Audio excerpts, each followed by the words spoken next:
My main issue with Slurpuff is that I feel like it doesn't follow very well from Swirlix, but also from what I've been able to read on Bulbapedia and what I can see in the design, a lot of the inspirations for Slurpuff just don't really come through on the design. In terms of the kinds of sweets that they are based on, Swirlix is obviously cotton candy. It has a little bit of a dog element to it. It's not super obvious, but you know, it's got that dumb look and the lolling tongue. But yeah, the dog aspect is not too obvious unless you're aware that these dogs exist. Bichon Frise, or Bichon Frise, I'm not entirely sure what is the correct pronunciation. But what I think is interesting is that in Swirlix's Pokédex entries, the dog aspect doesn't really come through. The dog aspect comes through in Slurpuff's Pokédex entries, but then there I feel like it looks even less like a dog. And instead of it looking like cotton candy, which would still make sense with that kind of dog, instead it looks like a cupcake with a cherry on top or something, or various other kinds of sweets. It's not super obvious what kind of sweet that it's based on. And I think that that's part of the problem, that it just, there's a lot of things that it could be, but none of the, it's not really any one thing. Those are the two main things I want to change. I want to make Slurpuff more dog-like, and I want to make it more obviously based on a particular sweet. I'm inclined to go with cotton candy because, you know, that's the one that Swirlix is. To me, that's the one that makes the most sense. Just stick with the cotton candy and just develop that single floating cotton candy stick into an actual cotton candy poodle.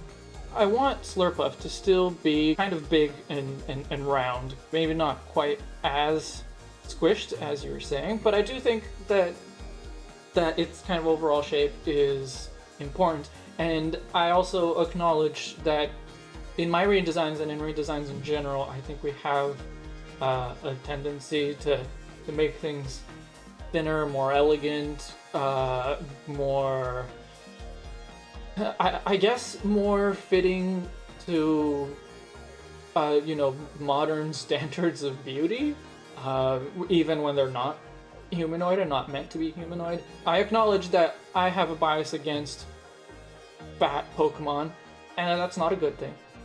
And also that because of that, I have a tendency to make my in my redesigns make Pokemon thinner or whatever. It happened with Aromatisse, it happened with Togekiss, and I think that in both of those cases that was the right approach, but here I don't think that it needs to be that way.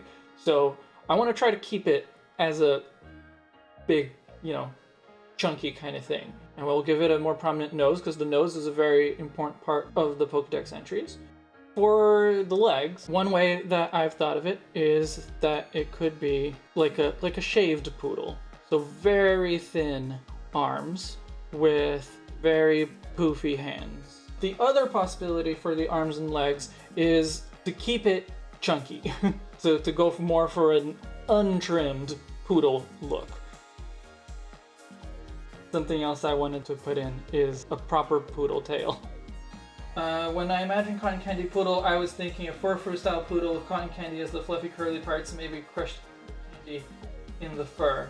Ooh, the crushed candy in the fur is a good idea. Yeah, I didn't want to make it too much like Furfrou.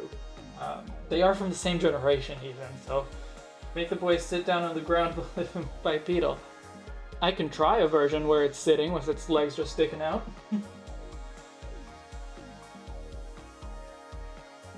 Well, everyone seems to be pretty happy with this.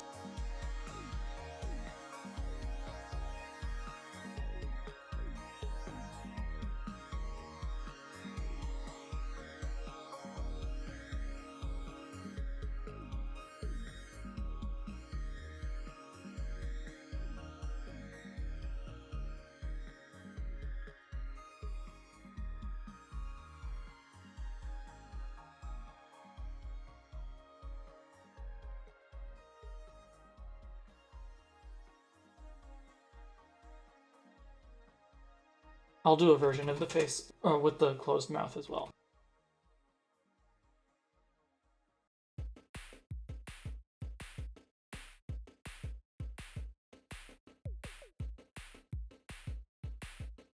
Do you have a preference between the face with the closed mouth or the face with the open mouth? I guess the closed mouth looks more like Slurpuff, whereas the open mouth makes it look more obviously like a dog.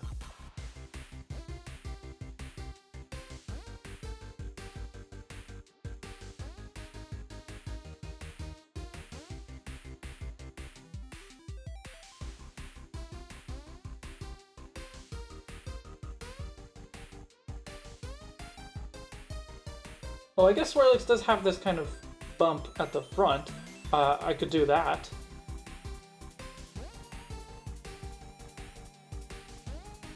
What if you changed it into a hair swirl? What kind of swirl would make sense here? I guess cotton candy sometimes does have a sort of a tip to it, because it's stringy, right? So that top could be where it would be pulled out, so to speak.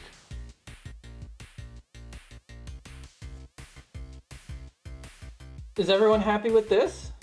I'm happy with this. I'm ready to move on to final lines.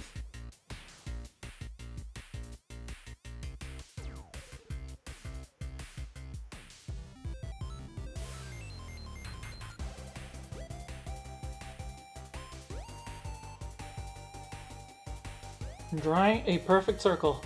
Here, the biggest challenge in art. Not perfect, but good enough.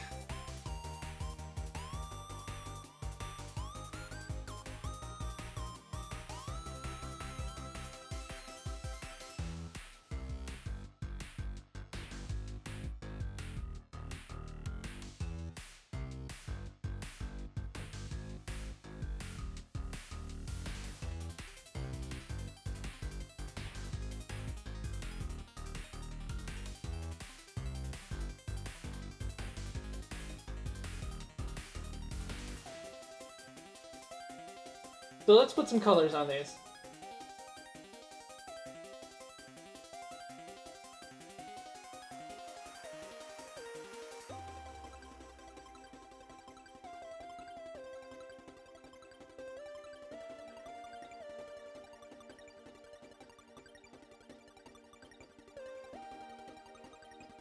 So, which version do you like? So this is the face with the wink, or the face without the wink.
I'm really happy with this. I think the shading looks good. I think the style is pretty good overall, so I'm very happy. I hope you enjoyed that redesign of Slurpuff. I'm actually really happy with the result. I think the style is the closest I've ever gotten to the official Sugimori art style, and I hope to just keep improving from there. The next redesign stream is going to take place on April 25th.